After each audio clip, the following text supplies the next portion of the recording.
Assalamualaikum warahmatullahi wabarakatuh. Alhamdulillahi rabbil alamin. Wabihi nasta'inu ala umurid dunya waddin. Wa ala alihi wa sahbihi wa man tabi'ahum bi ihsanin ila yaumiddin. Amma ba'du. Jamaah yang dimuliakan Allah Subhanahu wa taala, insyaallah dalam kesempatan ini kajian kita adalah kitab Bulughul Maram yang ditulis oleh Al-Imam Ibnu Hajar Al-Asqalani, bab ke-12 tentang salat Jumat, hadis ke-326. Wa an Ammar ibni Yasir radhiyallahu anhuma qala sami'tu Rasulullah sallallahu alaihi wasallam yaqulu inna tula salatir rajuli wa kisara khutbatihi ma'innatun min fiqhihi, rawahu Muslim. Dari Ammar bin Yasir, semoga Allah meridhai keduanya, yaitu keduanya di situ Ammar dan Yasirnya, karena sama-sama sahabat gitu ya. Makanya radhiyallahu anhuma. Makanya kalau Abu Hurairah radhiyallahu anhu, karena bapaknya nggak tahu Islam apa enggak gitu.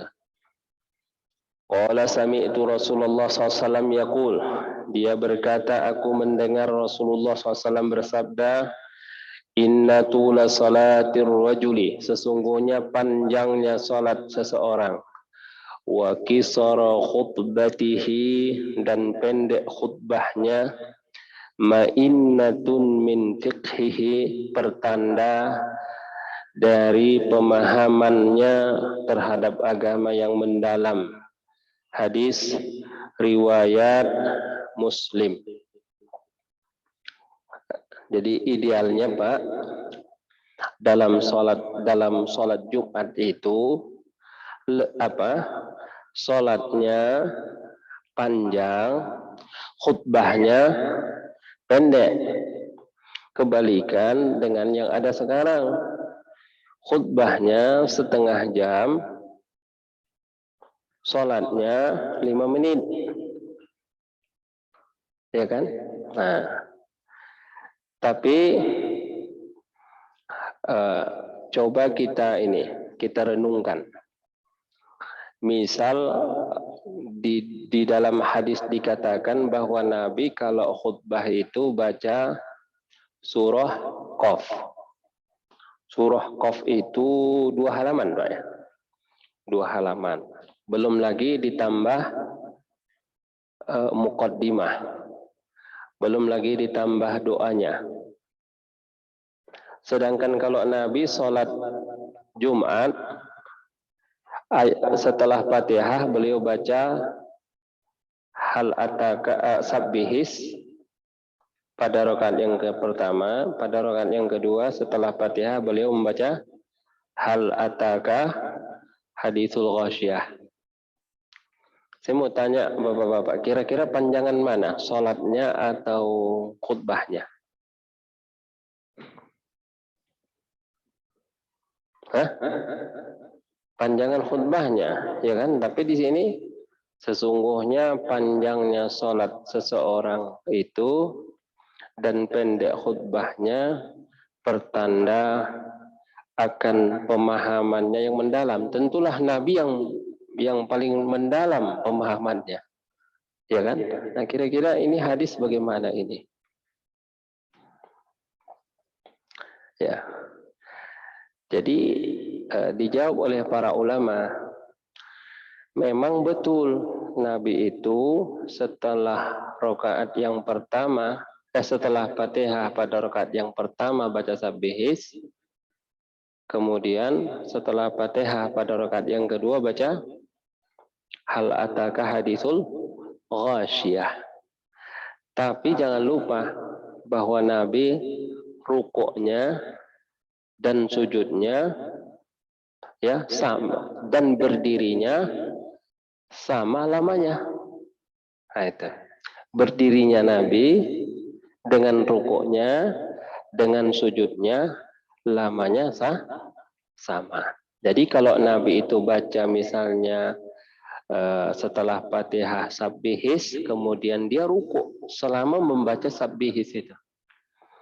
Kemudian nanti pada rakaat yang kedua setelah membaca hal ataka hadisul ghasyiyah, pas rukunya juga selama itu dan juga sujudnya selama itu. Itu salah satu jawaban para ulama. Tapi walaupun begitu, ini tidak berlaku selamanya. Sebagaimana kalau Nabi itu sholat, ya, tidak selamanya. Misalkan Nabi kebiasaannya sholat maghrib itu membaca surah pendek, ya kan? Surah pendek dari yang pendek-pendek, yaitu mulai daripada wadduha sampai An-Nas kalau untuk sholat maghrib. Tapi dalam hadis dikatakan bahwa Nabi pernah sholat maghrib itu bacaannya surah At-Tur, Wat-Tur wa kitabim mastur fi raqqim mansur wal baitil ma'mur was saqfil marfu' wal bahril masjur. Itu sampai 2 halaman, Pak. Bahkan Nabi pernah dalam sholat maghrib itu membaca surah Al-A'raf. Oh, Al-A'raf itu. Ya. Jadi ini tidak berlaku selamanya. Kalau ba'da subuh, kalau sholat subuh, apalagi hari Jumat, Nabi baca alif lam mim sajadah. Rakaat yang kedua nanti baca apa? Hal ata alal insani hinum minad dahri. Kalau khutbah pun begitu. Nabi pernah itu khutbah ba'da subuh sampai zuhur. Ya, kemudian sholat, kemudian lanjut lagi sampai asar. Kemudian pada asar lanjut lagi sampai maghrib. Ya, waktu itu Nabi menceritakan tentang kejadian-kejadian yang akan terjadi menjelang hari kiamat. Nah, tapi secara umum sholat Nabi itu adalah pertengahan. Nabi itu selalu memperhatikan siapa yang ada di belakangnya. Ya, bahkan Nabi pernah mempercepat sholatnya karena ada bayi yang menangis. Ya, minta digendong atau minta disusukan oleh ibunya. Itu dipercepat oleh Nabi sholatnya.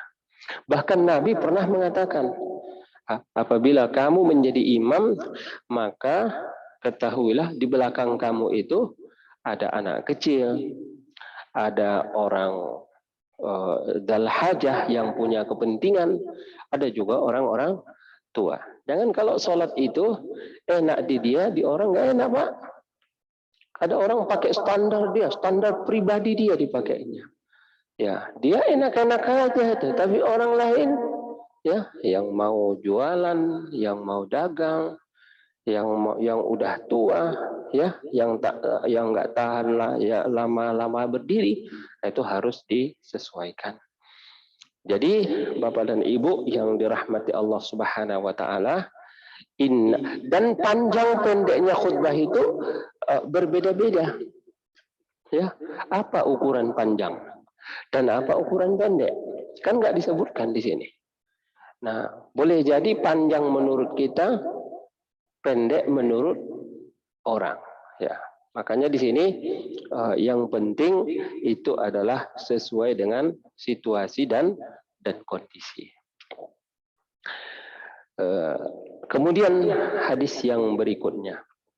Wa an Ummi Hisham binti Harithah radhiyallahu anha qalat ma akhadtu qab wal Qur'anil Majid illa an lisani Rasulillah SAW yaqra'uha kulla jum'atin 'alal mimbar idza khataban nas, rawahu Muslim. Dari Ummu Hisham binti Harithah radhiyallahu anha, dia berkata, ma akhadtu, tidaklah aku ambil. Dalam riwayat yang lain ma hafiztu, tidaklah aku hafal. Jadi aku hafal surah Qaf itu dari sering saya mendengar Rasulullah membacanya dalam khutbah Jumat. Yaqra'uha kulla Jum'ah. alal mimbar. Dia membacanya setiap Jumat di atas mimbar. Idza khotoban nasa, apabila beliau khutbah, rawahu Muslim. Jadi jamaah yang dimuliakan oleh Allah Subhanahu wa taala, Ummu Hisham ini laki-laki atau perempuan? Ya tentu saja perempuan, Ummu kan. Ummu itu perempuan. Jadi sahabat radhiyallahu anhum mereka berusaha maksimal untuk mengetahui bagaimana keadaan Nabi sallallahu alaihi wasallam. Kenapa? Karena apa yang dilakukan Nabi itu adalah akan dicontoh mereka dan akan dijadikan teladan bagi mereka. Makanya mereka memperhatikan seluruh gerak-gerik Nabi Sallallahu Alaihi Wasallam. Alasannya lagi apa?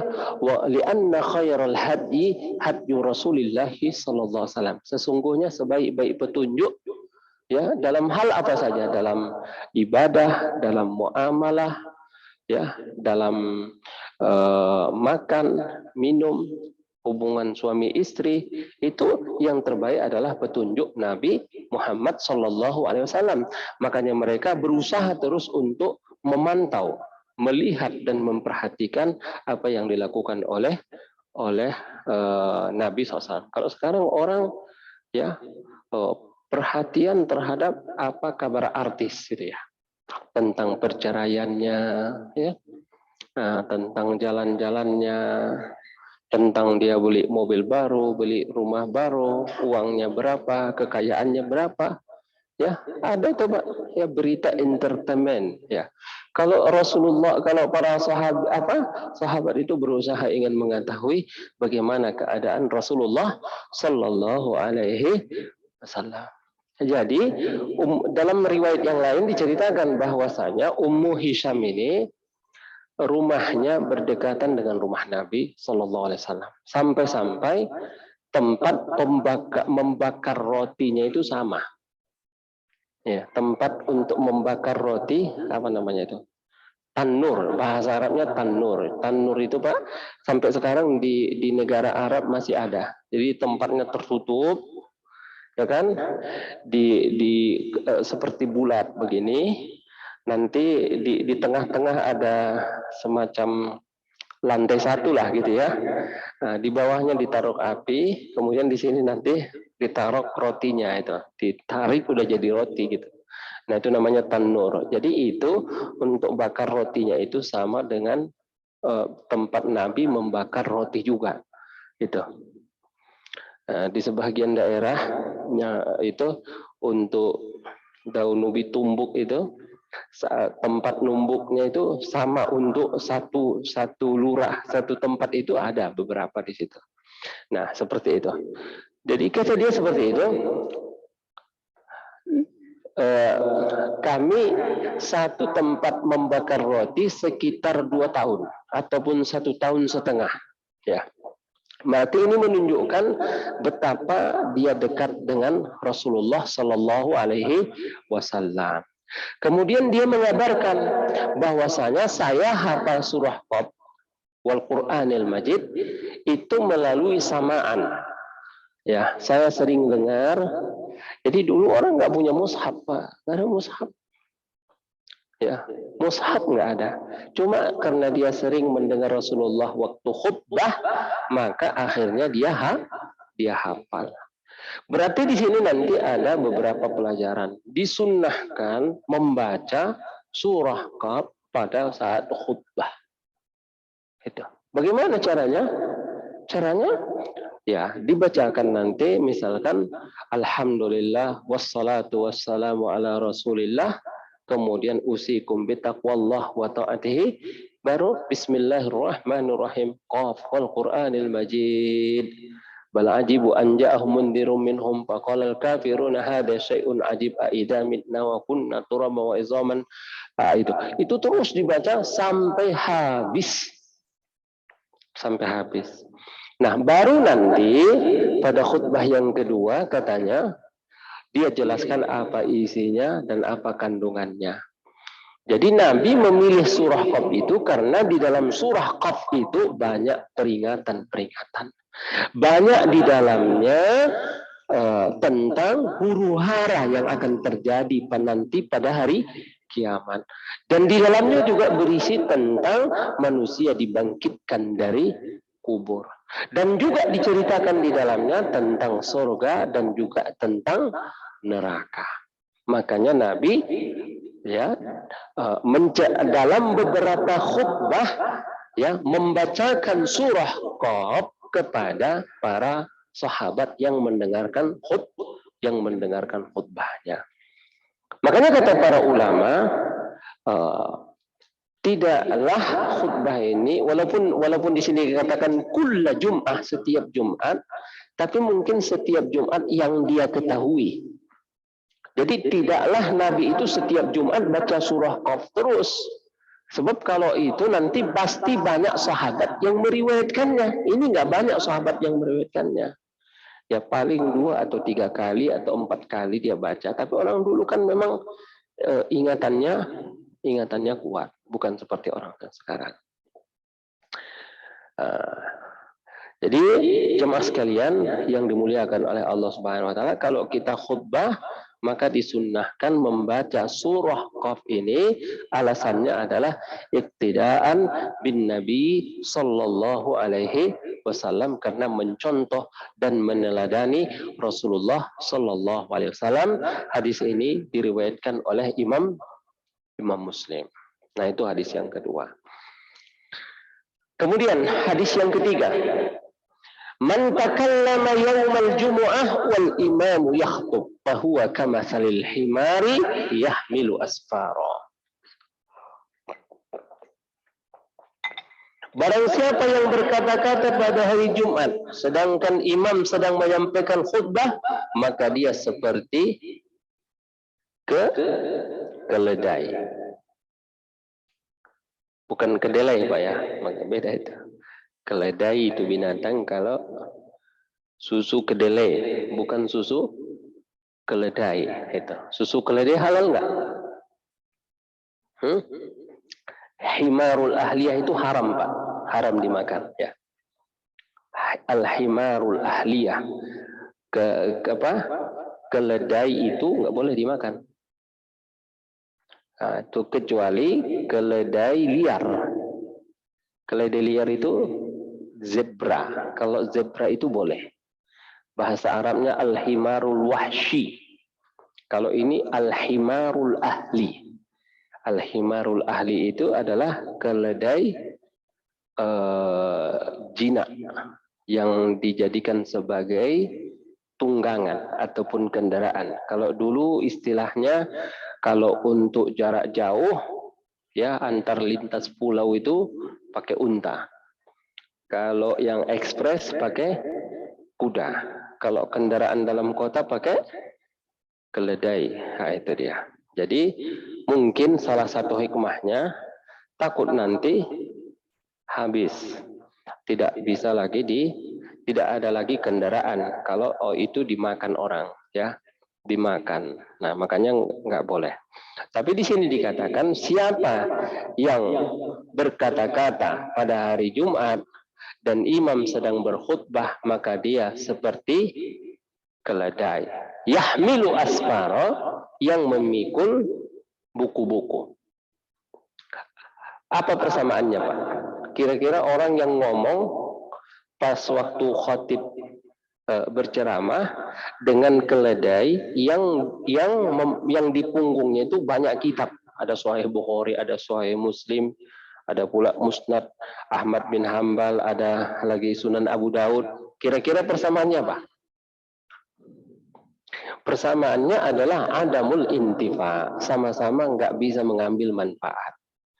Ya, artinya apa? Keledai, ya, percuma dia bawa buku banyak,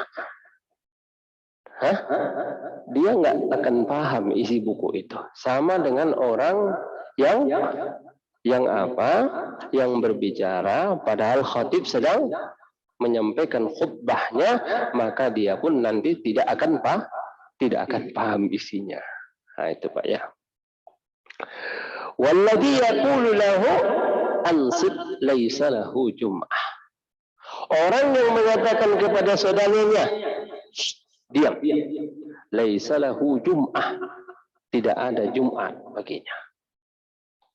Ya, tidak ada Jumat baginya. Ini betapa pentingnya kita mendengarkan khutbah. Kenapa? Karena khutbah itu akan memberikan dampak yang luar biasa terhadap kejiwaan kita dan terhadap diri kita. Ya. Nah, coba bayangkan ada orang lagi khutbah tapi dia justru main HP. Gitu. Nah, atau dia cari-cari barang online, Masya Allah, gitu ya. Udah pun ya mendengarkan pengajian, nggak pernah datang ke masjid pun hanya sekali dalam sepekan, itu pun dia tidak mau mendengarkan. Maka dikatakan laisa lahu jum'ah, tidak ada Jumat baginya. Dia hanya dapat zuhur. Maksudnya apa ini? Laisa lahu jum'ah, tiada Jum'ah baginya adalah, nah menurut sebahagian pendapat ulama, laisa lahu jum'ah, laisa lahu sawabun. Enggak ada pahalanya sama sekali. Sekadar menggugurkan kewajiban. Padahal pahala Jumat itu diampuni dosanya 7 hari ditambah 3 hari. Jadi berapa? 10 hari diampuni. Ya, man tatahhara fi baiti, siapa yang bersuci dari rumah. Disunnahkan kalau mau ke Jumatan itu bersuci dulu dari rumah. Ya. Kemudian dia memakai pakaian ya yang paling bagus, kalau bisa warna putih.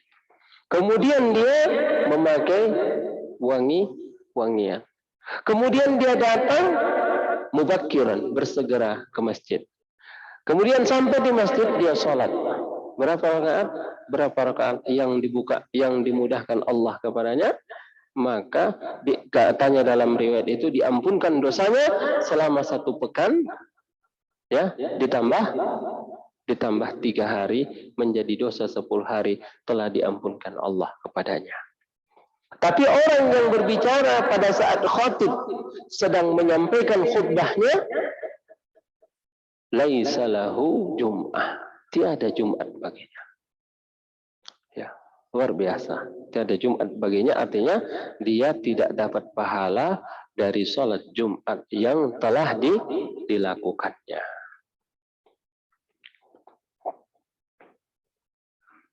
Ya.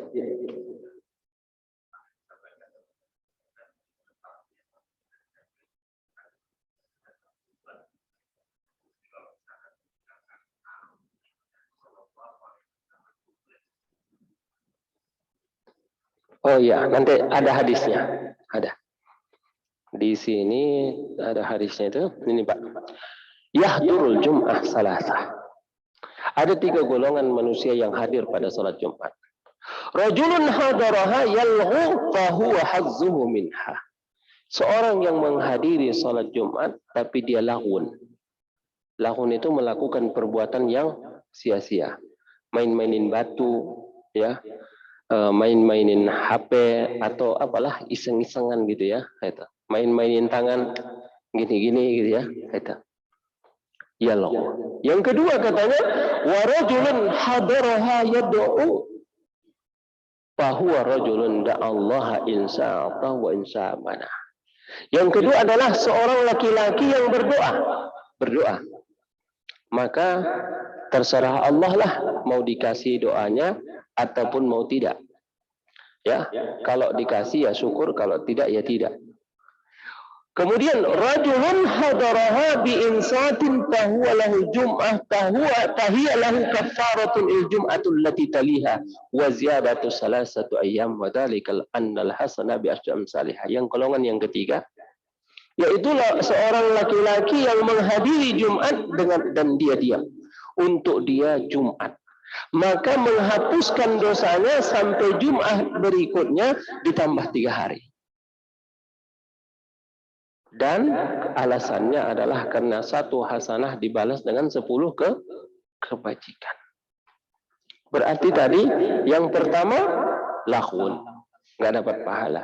Yang kedua dia berdoa. Ya, sallallahu alaihi wasallam, Allahumma ighfirli, ngomong dia gitu. ya kan? Itu ya nasib nggak ada jaminan. Nggak ada jaminan dapat sesuatu anugerah dari Allah Subhanahu wa Ta'ala. Mungkin saja sih dikabulkan Allah doanya, ya, mungkin. Tapi mungkin juga tidak. Tapi kalau dia diam dan memperhatikan khutbah, dapat garansi dari Nabi, dapat jaminan dari Nabi. Apa? Jaminan dari Nabi, kafarah, menghapuskan dosanya selama berapa hari? Selama 10 hari. 7 hari yang lalu ditambah 3 hari yang akan datang. Masya Allah. Pulang dari Jumat, bawa apa kita? Dosa-dosa kita telah gugur. Derajat kita sudah ditinggikan oleh Allah Subhanahu wa Ta'ala. Kenapa? Karena setiap langkah, satu langkah menggugurkan dosa, satu langkah mengangkat derajat. Sebahagian orang memahami bahwa itu hanya pada waktu pergi. Tidak. Bahkan itu adalah pada waktu pulang dan pergi. Subhanallah. Hadis ini rawahu Ahmad bi isnadil la ba'sa bihi. Hadis riwayat Ahmad dengan sanad yang tidak apa-apa. Maksudnya apa ini tidak apa-apa? Yang tahu kita kan bi isnadin sahih atau bi isnadin hasanin atau bi isnadin dhaif gitu ya. Tapi kalau bi isnadin la ba'sa bihi ini gimana? La ba'sa ini artinya ini la ba'sa ini tidak apa-apa, maksudnya tidak apa-apa dhaifnya atau tidak apa-apa sahihnya. Dekat kemana dia? Dekat ke sahih atau dekat ke dhaif, Pak? Nah, kata ulama ini dekatnya ke sahih. Ya, kenapa? Karena walaupun hadis ini sanadnya ada sesuatu, maksudnya ada orang yang meriwayatkannya tidak begitu terpercaya. Akan tetapi hadis ini ya ada hadis yang sama dengan hadis ini tapi riwayatnya berbeda. Ya, tapi walaupun riwayatnya berbeda, dia riwayatnya riwayat yang sahih. Akhirnya dengan riwayat yang berbeda itu hadis ini terangkat ke kedudukannya. Jadi jemaah sekalian yang dimuliakan oleh Allah Subhanahu wa Ta'ala. Jadi itu tadi kamatsalil himari yahmilu asfara, seperti himar yang membawa buku. Ya. Nah, kenapa kita dianjurkan untuk diam pada saat khatib sedang menyampaikan khutbah? Karena di dalam Al-Quran ada ayat, "Idza quri'al Qur'anu fastami'u lahu wa ansitu." Apabila kamu mendengarkan Al-Quran, maka apabila kamu dibacakan Al-Quran, maka dengarkanlah. Makanya khutbah itu nggak boleh ada ketawa-ketawanya. Walaupun ustadznya pelawak, kalau waktu khutbah janganlah melawak gitu ya. Kata, serius pada waktu khutbah. Jadi tadi dikatakan laisa lahu jum'ah, tidak ada Jumat baginya. Tapi bukan berarti tidak sah. Ya, apakah maknanya tidak ada Jum'ah baginya? Tidak sah? Oh tidak, insya Allah sah. Kenapa? Karena dia hadir sholat Jumat. Dan dia pun akan sholat. Maka oleh karena itu, menurut pendapat ulama, bahwa laisa lahu Jum'ah, la takmulu lahu Jum'ah, fala yanalu sawabuha. Tidak sempurna Jumatnya. Seolah-olah khutbah itu, Pak, adalah bagian daripada rukun Jumat. Tapi seolah-olah kalau kita katakan nanti khutbah itu adalah rukun Jum'ah, itu panjang ceritanya. Kenapa orang yang terlambat nanti nggak sah sholatnya, gitu ya? Nah, itu.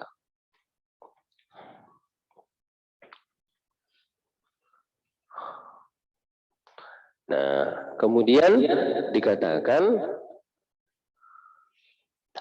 Kemudian di sini wa huwa yukassiru hadis Abi Hurairah fis sahihaini marfu'an. Hadis di atas ini menjelaskan hadis riwayat daripada Abu Hurairah yang marfu', ansit yaumal jum'ah wal imamu yakhdhub faqad laghauta. Idza qulta li sahibika, apabila engkau berkata kepada saudaramu, diam, ngomong diam aja, wal imamu yakhtub, dan imam sedang khutbah, faqad laghauta, maka engkau telah melakukan perbuatan laghut. Ya, kenapa? Karena orang semua khusyuk mendengar. Ya, makanya seorang khatib pun ya haruslah berusaha untuk menyampaikan khutbahnya dengan sebaik-baiknya. Kira-kira khutbah yang bagus itu Pak, khutbah yang panjang atau khutbah yang pendek? Khutbah yang pendek. Ya, singkat, padat itu. Biasanya orang itu kalau menguasai suatu permasalahan ataupun menguasai khutbah yang mau disampaikannya itu, dia nggak panjang Pak menyampaikannya. Ya, dia tahu bagaimana dengan sesingkat-singkatnya orang paham. Ya, tapi kalau orang nggak mengerti, dia pergi ke sana, pergi ke sini, mutar ke sana, mutar ke sini. Itu. Seperti orang kalau kita bertanya, Pak mau ke rumah Bapak itu lewat mana? Ah, kamu ke sini, kamu ke sini, kamu ke sini, kamu ke sini, kamu ke sini. Akhirnya orang nggak paham, gitu. Ya, tapi kalau orang yang paham itu lurus, ya nanti ketemu rumah yang warna biru, ya belok kanan, nah pas di ujung itu rumahnya. Ada itu enak orang paham. Kama inna minal bayani la sihran, katanya. Sesungguhnya ngomongan itu adalah sihir, Pak. Salah satu sihir itu adalah sihrul kalam, sihir dalam berbicara. Itu membuat orang terpana, membuat orang semacam terpukau mendengarkan pembicaraannya ataupun cara dia berkomunikasi. Nah, sampai di sini apakah ada pertanyaan, Pak? Ya.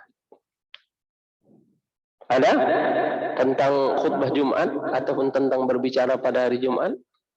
Ya, silakan, Pak.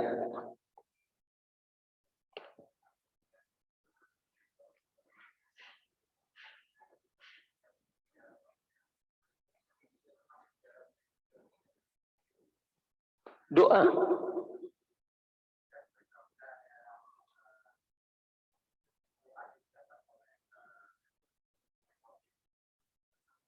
Iya.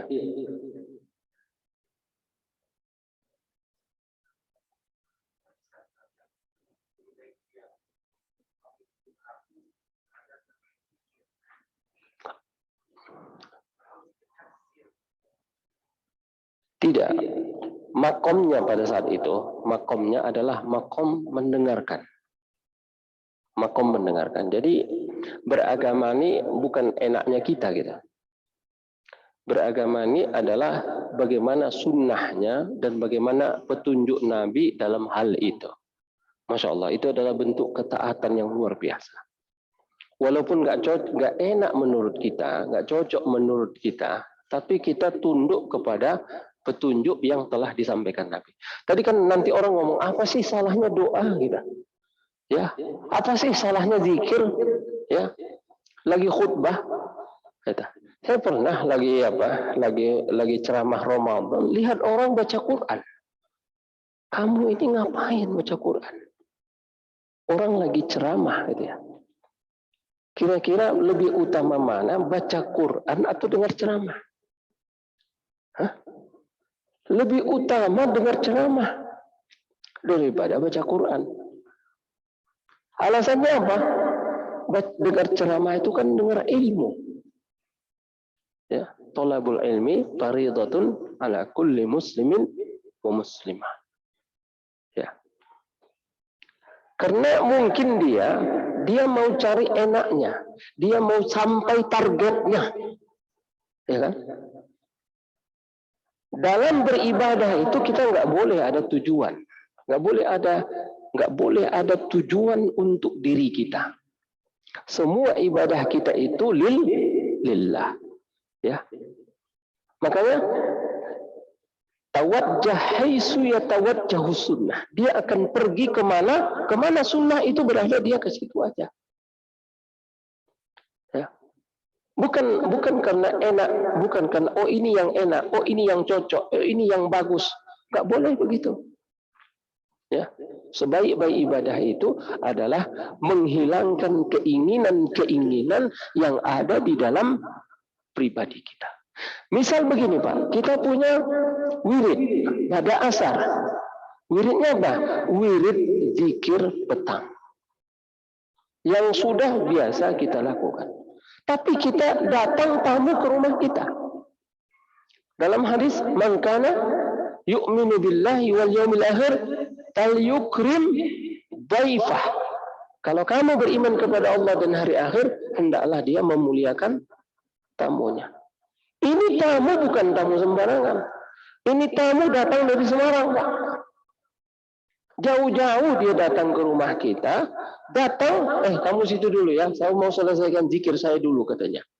Akhirnya, ya udah Pak, kalau gitu saya pulang aja, katanya. Nah, enaknya di kita itu apa? Zikir. Tapi, ya sesuai dengan sunnah apa? Ikramud dhaif. Memuliakan tamu. Nah, sama misalnya pada saat sedang bencana kelaparan, dengan ketiadaan pangan, ya, dia sibuk baca Quran. Baca Quran sih bagus, tapi membantu orang-orang miskin, membantu orang-orang kesusahan, ya, membantu orang-orang kelaparan pada saat itu luar biasa pahalanya, ya. Zimas khobah apa ayatnya itu? Falaqtahamal aqabah wa ma adraka mal aqabah fakku raqabah au it'ama fi yaumin dhi maskhobah. Maka dia tidak mau memilih jalan yang sulit. Dia pilih yang enak buat dia. Wa ma adraka mal aqabah. Tahukah engkau apakah tantangan itu? Tantangan itu fakku raqabah, memerdekakan budak dan hamba saya. Au it'amun fi yaumin dhi maskhobah, atau memberi makan pada saat sedang terjadi paceklik. Itu. Ya, pada saat sedang terjadi paceklik. Ya. Kalau memberi makan pada saat lagi orang sejahtera itu gampang, tapi pada saat sedang paceklik itu perbuatan yang sulit. Jadi itu tadi. Makanya dikatakan dalam hadis itu ada 3 golongan. Yang pertama datang dia berbuat lahun. Ini kedudukan yang paling rendah. Yang kedua, dia datang, tapi dia sibuk dengan doanya, sibuk dengan zikirnya. Ya terserah Allah lah, kalau mau dikasih, gitu. Tapi yang ketiga, ansat, dia diam dan mendengarkan. Niatnya apa? Niatnya adalah ittiba'an, menuruti petunjuk Nabi Sallallahu Alaihi Wasallam. Sama ada khatibnya enak didengar ataupun nggak enak didengar. Yang penting saya ansat, mendengarkannya dengan seksama. Maka itu sudah dapat apa? Dapat garansi. Diampunkan dosanya selama 10 hari. 7 hari yang lalu plus dengan 3 hari yang akan datang. Iya, gimana Pak? Ya.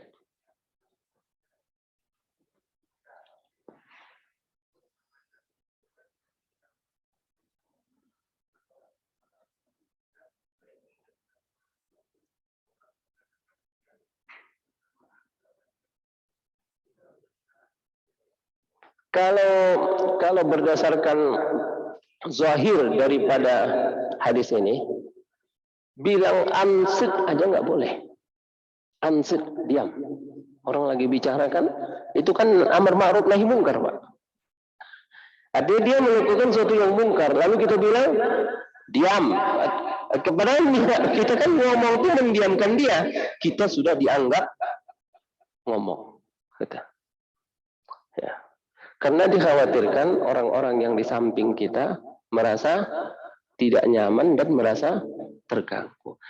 Ya, itu tadi kalau kita mau mengambil yang paling afdal. Tapi yang nomor 2 itu kan Nabi tidak melarang. Nabi cuma mengatakan rajulun yad'u insya'a atahullah wa insya'a mana'ahu. Itu kata Nabi. Kalau Allah mau kasih dikasih, kalau enggak ya enggak gitu. Jadi seolah-olah Nabi tidak menyukai orang pada saat itu sibuk untuk berdoa. Berdoa itu ada makamnya. Ya, kecuali nanti imam sedang berdoa. Allahumma ighfir lil muslimina wal muslimat. Jangan pula diam Pak, karena itu ya. Amin. Wal mu'minina wal mu'minat Amin. Nah, itu. Terus apa? Allahumma ansuril Islam wal muslimin. Amin. Wa ali bi kalimatika wa ali bi fadlika kalimatul haqqi wad din. Amin. Kalau itu iya. Allahu a'lam.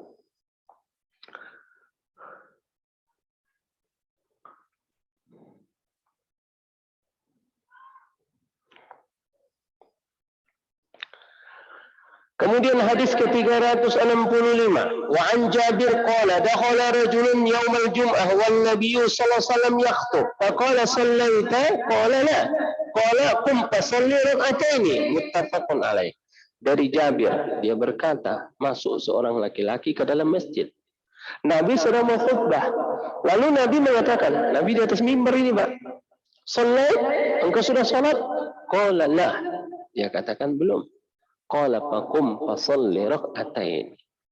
Nabi berkata, ayo berdiri, salatlah 2 rakaat, muttafaqun alaih.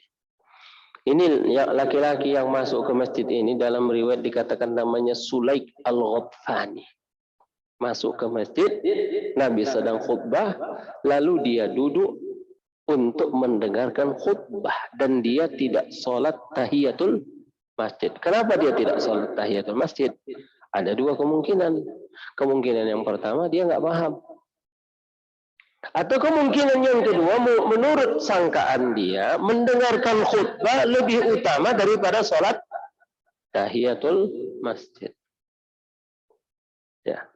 Maka Nabi SAW, ya, ceramahnya itu, khutbahnya itu yang sedang berlangsung tidak menghalangi Nabi untuk meluruskan sebuah kekeliruan. Ya, sebuah kekeliruan. Walaupun kekeliruan itu tidak sampai hukumnya pada yang haram. Sebab tahiyatul masjid sepakat ulama hukumnya apa? Sunnatun muakkadah. Bahkan di waktu itu disampaikan dimanfaatkan oleh Nabi untuk menegur orang tersebut. Asallaita ya fulan. Ya. Maksudnya apa? Nabi itu mengklarifikasi dulu. Asallaita, apakah engkau salat? Mungkin dia tadi udah salat. Begitu sampai dia salat enggak dilihat sama Nabi. Ya kan? Lalu dia maju ke depan. Ya kan? Nah, faqalalah, dia berkatalah, qum farka' rak'ataini. Rukuklah 2 rukuk. 2 rukuk itu maksudnya 2 rakaat. Dalam riwayat yang lain, amarahu an yatazawwaja fihima. Nabi memerintahkan supaya kalau sholatnya jangan lama-lama ya, gitu. Takut nanti dibacanya pula surah Baqarah. Ya. Akhirnya Nabi, orang udah selesai pulang, dia baru selesai sholat sunnah. Jadi diringankanlah. Tapi Nabi melakukan itu ada hikmah yang sangat besar. Satu, Nabi menyampaikan itu di waktu orang ini butuh ilmu. Ya. Makanya kalau lihat anak-anak wudhu, Pak, itu saya beberapa kali saya lihat anak wudhu nggak mau menggulung lengan bajunya, ya, sampai yang dibasuh ke sini. Itu kita ingatkan di situ. Oh, itu sampai sini. Tujuannya apa? Satu, dia tahu, kemudian orang-orang yang hadir di situ juga tahu. Maka itu yang diharapkan. Pertama, orang ini tahu di saat dia sangat membutuhkan. Yang kedua, jamaah masjid juga tahu betapa pentingnya sholat tahiyatul masjid.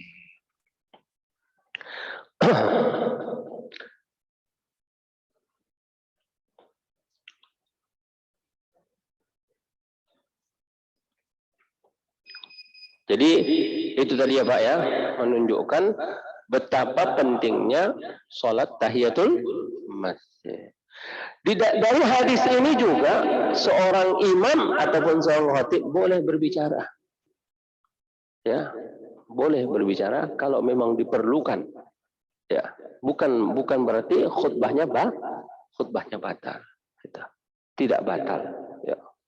Muttafaqun alaih, hadis ini disepakati oleh Imam Bukhari dan juga Imam Muslim. Jadi namanya sholat tahiyatul masjid. Tapi di masa Nabi nggak ada namanya sholat tahiyatul masjid. Yang ada orang kalau masuk masjid sholat itu aja. Nah, nggak ada namanya sholat tahiyatul masjid. Cuma karena orang asalkan masuk masjid itu sholat, lama-lama dinamai orang dengan sholat tahiyatul masjid. Wallahu a'lam. Itu ya Pak ya. Ada lagi pertanyaan Pak? Kalau udah masuk waktu sholat isya? Udah. Ya, kita cukupkan dulu sampai di sini. Insya Allah pada pertemuan yang akan datang kita akan masuk hadis. Adalah Nabi kalau sholat Jumat baca suratul Jum'ah dan surah Al-Munafiqun. Ya, wallahu a'lam wa billahi taufiq wal hidayah. Assalamualaikum warahmatullahi wabarakatuh.